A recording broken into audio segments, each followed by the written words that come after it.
बिस्मिल्लाहिर्रहमानिर्रहीम। अस्सलाम वालेकुम। खुश आमदीद मेरे प्यारे यूट्यूब फैमिली।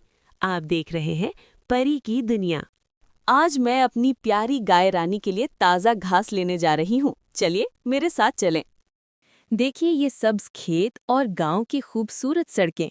रानी के साथ मैं कदम कदम बढ़ा रही हूँ और आप भी हमारे साथ हैं। मैं चारा अपने सर पर रखकर चल रही हूँ और ये मेरी दोस्तें हैं जो मेरे साथ आ रही हैं। हम सब मिलकर घर वापस जा रहे हैं। ओह, थोड़ी थकन हो गई है। चलें अब अच्छी सी चाय बनाते हैं ताकि शाम का मज़ा दोबाला हो जाए। चाय बन रही है और मैं इसे बड़े मोहब्बत से हिला रही हूँ। खुशबू तो आपको महसूस हो रही होगी। चाय तैयार है। मैं उसे अपनी अम्मी के पास ले जा रही हूँ ताकि हम सब मिलकर पिएं। ले, चाय पीकर थकन दूर करें। देखें बच्चे भी खेलते हुए कितने खुश हैं। आप सब भी घर बैठकर अपनी पसंदीदा चाय का लुत्फ उठाएं। अगर मेरा वीलॉग पसंद आया तो लाइक और सब्सक्राइब करें। मैं आपसे अगले वीलॉग में मुस्कुराते हुए मिलूंगी। अपना ख्याल रखें और अल्लाह हाफिज़।